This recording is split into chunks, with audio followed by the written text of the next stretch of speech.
Hello my dear मित्रों, मैं dear दीदी आ गई हूँ और एक बार फिर से एक नया चैप्टर लेकर, जो है हमारा chapter number 5 continents and oceans.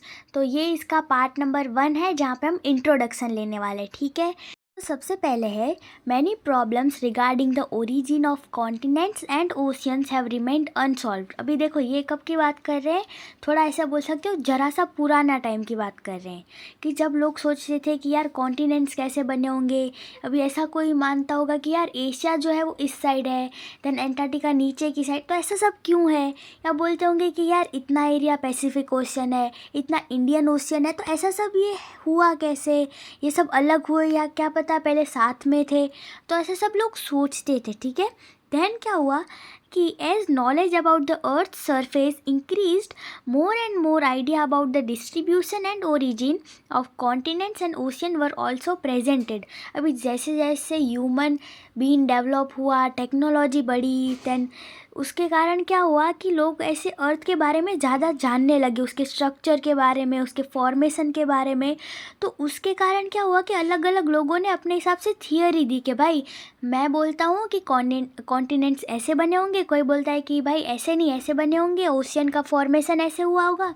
तो हम बोल सकते हैं जैसे साइंस बढ़ा, साइंटिफिक टेक्नोलॉजी बढ़ी, उस हिसाब से लोग अपनी अपनी थियरी देते गए। ठीक है, तो अगर हम थियरी की बात करें तो दो मेन थियरी है, एक है कॉन्टिनेंटल ड्रिफ्ट थियरी और दूसरी है प्लेट टेक्टोनिक्स थियरी। अभी देखो ये जो दो ऐसी थियरी है कि लोग इसको ज़्यादा से ज़्यादा मानते हैं कि हाँ ऐसा हुआ होगा, लोगों को लगता है कि ये जो बात है वो सही है। अगर देखो इन थियरी के बारे में मैं थोड़ा बताऊँ तो इसमें ये है कि पहले के टाइम पे क्या था कि सारे जो कॉन्टिनेंट्स हैं हमारे, एशिया, एंटार्क्टिका, ये सब एकदम साथ में थे। मान लो कि एक बड़ा सा जाइंट कॉन्टिनेंट था, बट धीरे धीरे वो डिवाइड होते गए। एशिया अलग हो गया, एंटार्क्टिका अलग हो गया, अफ्रीका अलग हो गया, ऐसे करके फिर कॉन्टिनेंट्स डिवाइड हो गए। बट पहले सारे एक साथ थे। तो ये दोनों थियरी में एक ही बात की गई है कि पहले सब साथ में थे, देन धीरे धीरे वो डिवाइड हो गए। ठीक है, ये वाली थियरी मोस्ट एक्सेप्टेबल है। ठीक है, फिर there are various landforms on earth such as continents, ocean, mountain, valley, plateaus, plain etcetera. मतलब हमारी अर्थ की सरफेस है, उसके ऊपर अलग अलग टाइप के लैंडफॉर्म्स हैं, जैसे कि माउंटेन्स हो गया, then plains, plateau and so on. फिर this distinct landform differ from each other in the characteristics such as shape, rock structure, height, amount of plane surface, slope, etc. Hence they are known as landforms. अभी देखो landforms मतलब land के अलग अलग type के form, क्योंकि सारे एक दूसरे से अलग है। किसी का रॉक अलग है, किसी की हाइट अलग है, किसी के शेप्स अलग है, किसी का स्ट्रक्चर अलग है, कोई ज़्यादा स्लोपी है, कोई एकदम प्लेन है। तो ये वाली बात की गई है। तो अगर हम इसी लैंडफॉर्म जो हमारा मेन टॉपिक है या मेन चीज़ है लैंडफॉर्म, उसको हम डिवाइड करें तो कितने पार्ट्स में हम डिवाइड कर सकते हैं? 3 पार्ट्स में। एक हमारा हो गया landform of the first order, सबसे पहले वाला। Then landform of the second order, मतलब जो उसके बाद हुआ, मतलब सेकेंड। फिर landform of third order I mean, तो वो थर्ड वाला। ठीक है, तो ये आपको हाईलाइट कर देना। आपको पूछ सकते हैं कि how many types of landform are there, तो there are 3 types, first, second and third. ठीक है, तो अब हम ये 3 टाइप देख लेते हैं। तो ये किस हिसाब से है कि हमारा अर्थ बना, उसके बाद उसके जो लैंडफॉर्म्स है उसमें कैसे कैसे चेंजेस आए। तो सबसे पहले अर्थ बना, उसके साथ साथ ही क्या बने, कॉन्टिनेंट्स बने और ओशियंस बने। तो कॉन्टिनेंट और ओशियन किसका पार्ट हो गए? फर्स्ट ऑर्डर का पार्ट हुए। ठीक है, फर्स्ट ऑर्डर सिंपल है कि जो पहले बना हमारा कॉन्टिनेंट्स और ओशियन, तो वो फर्स्ट में आ गए, तो उसको हम कर देते हैं साइड में। अब देखते हैं कि with time first order landform such as continents and ocean experienced endogenic earth movement to form mountain, plateaus, plain, rift valley etcetera. तो सबसे पहले हम ये समझते हैं कि इंडोजेनिक अर्थ मूवमेंट होता क्या है। तो जैसे इंडोजेनिक है वैसे ही उसका अपोजिट एक्सोजेनिक है। तो सबसे पहले हम इंडोजेनिक समझते हैं। देखो इंडोजेनिक वर्ड हमें क्या बताता है? इंडो मतलब क्या? इंडो मतलब अंदर। तो जो प्रेशर फोर्स अर्थ के अंदर से आ रहा है, उस प्रेशर फोर्स को हम बोल सकते हैं, या तो उस मूवमेंट को हम बोल सकते हैं इंडोजेनिक अर्थ मूवमेंट। जैसे कि वॉल्केनो फट रहे तो वो अंदर के अंदर की तरफ से फोर्स आ रहा है, अंदर की तरफ से मूवमेंट आ रही है, तब वॉल्केनो इरप्शन हो रहा है। देन हम बोल सकते हैं अर्थक्वेक, तो वो भी अर्थ के इंटीरियर से ओरिजिनेट होता है, ठीक है, ये भी उसमें आ गया। तो ऐसे सारे के कारण क्या बनता है, माउंटेन्स बनते हैं, प्लेन्स बनते हैं, प्लेट्यूज बनते हैं। देखो mountain is the best example, क्यों, क्योंकि अर्थक्वेक के कारण माउंटेन्स की फॉर्मेशन होती है। और अर्थक्वेक क्या है, हमारा एक इंडोजेनिक अर्थ मूवमेंट है, ठीक है, समझ में आया। इंडोजेनिक मतलब अंदर से, इनसाइड दी अर्थ के अंदर से जो फोर्स, जो मूवमेंट, उसको इंडोजेनिक। अभी एक्सोजेनिक मतलब क्या, डायरेक्ट उसका अपोजिट, वो अंदर की साइड हो रहा था, बट एक्सोजेनिक कहाँ से होगा, बाहर की साइड। देखो हम एग्जांपल से समझ सकते हैं, जैसे कि सॉइल इरोजन हो गया। सॉइल इरोजन मतलब कि पत्थर है तो उसके ऊपर कंटिन्यूसली बारिश हो रही है, हवा चल रही है, देन अलग अलग प्रेशर्स लग रहे हैं, तो उसके कारण क्या होता है, उसकी अपर लेयर जो होती है वो धीरे धीरे थिन होने लगती है, या तो डस्ट पार्टिकल्स से निकलने लगते हैं। बोल सकते हैं रॉक में से उस रॉक की क्या बन रही है, मिट्टी बन रही है, सॉइल बन रही है उस रॉक की।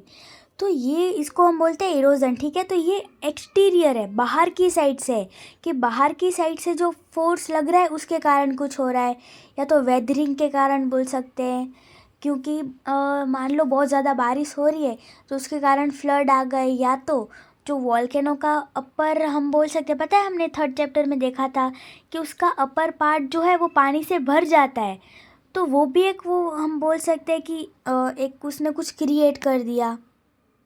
देखो अभी थोड़ा ऐसे कंफ्यूजिंग लग रहा होगा, बट आप इंडोजेनिक समझ गए ना, तो बस अभी आगे एक्सोजेनिक आएगा तो वो भी आप समझ ही जाओगे, ठीक है।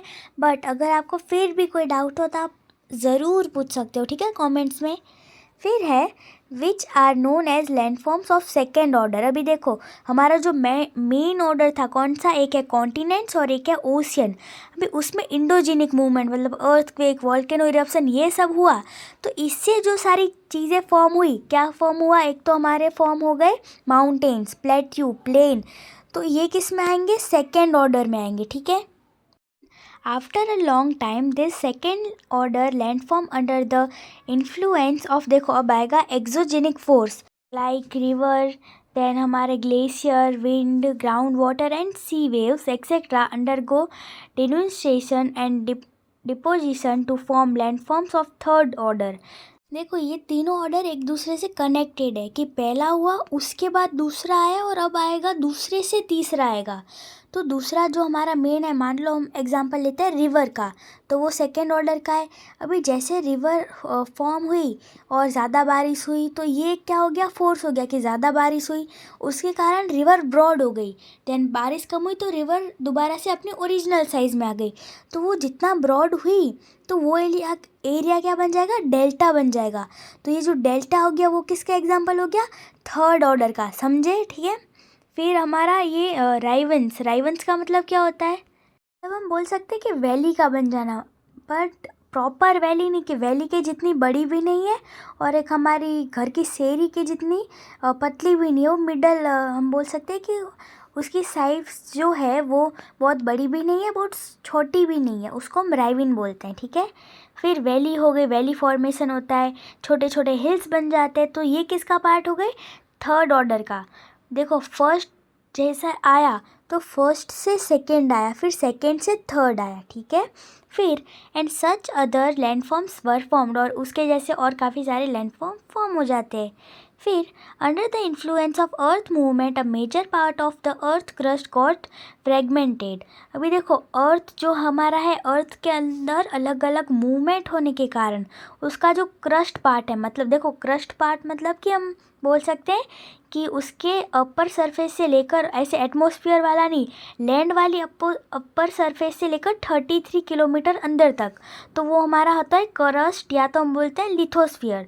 तो वो जो क्रस्ट है वो फ्रेगमेंट में टूट गया, मतलब ये कौन सी बात कर रहे हैं हमारे, वो हमने आगे देखा कॉन्टिनेंटल ड्रिफ्ट थियोरी, कि पहले सारे कॉन्टिनेंट्स एक साथ चिपके हुए थे, बट धीरे धीरे वो फ्रेगमेंट्स का मतलब होता है टुकड़ों में टूटते गए, ठीक है। Then these fragments continents were drifted in various directions and were placed at various location. मतलब देखो वो मेन हमारा कॉन्टिनेंट था बड़ा वाला, वो फ्रेगमेंट में टूटा और वो सारे फ्रेगमेंट्स अलग अलग डायरेक्शन में जाने लगे.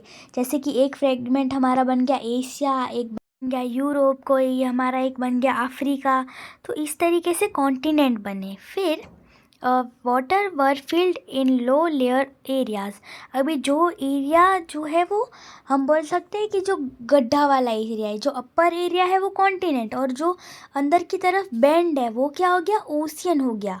फिर द लैंड, देखो समझे ना आप, जैसे कि जो हम बोल सकते हैं कि माउंटेनियस जैसा रीजन है वो कॉन्टिनेंट हो गया, बट जो वैली रीजन है जो नीचे की तरफ ऐसे बेंडेड है वो हमारा ओशियंस बन गए, क्योंकि उसमें आगे जाके पानी भर गया. The land masses about the water level are known as continents. And देखो ये वाले ये लाइन आप हाईलाइट कर देना कि the land masses about the water level are known as continents and the area of huge water mass are known as ocean. मतलब जो वाटर लेवल है उसके ऊपर है वो हमारे हो गए कॉन्टिनेंट्स, और उसके जो नीचे है जहाँ पे ह्यूज अमाउंट में पानी भरा है उसको हम बोलेंगे ओशियंस. ये आपको समझने के लिए बेस्ट लाइन है. देखो आप ऐसा सोच रहे होगे कि मैं इतना ज़्यादा क्यों ऐसे समझा रही हूँ, बट देखो हमने चैप्टर 14 देखा, 15 देखा, तो वो ऐसी चीज़ें थी जो हमें पता था, बट ये कुछ नया है, कुछ अलग है, तो आपको अच्छे से समझ में आना चाहिए. थोड़ा इंटरेस्ट लो, ऐसे मज़े के साथ पढ़ो तो आपको मस्त समझ में आएगा, ठीक है. और अगर आपको, मैं आगे दोबारा बोलती हूँ कि अगर आपको कहीं डाउट हो तो आप कमेंट्स में पूछ सकते हो, ठीक है. बस इसी के साथ आज का हमारा इंट्रोडक्शन का वीडियो होता है कंप्लीट. अब हम मिलेंगे कल एक नए टॉपिक के साथ. तब तक के लिए माय डियर मित्रों, take care and bye bye.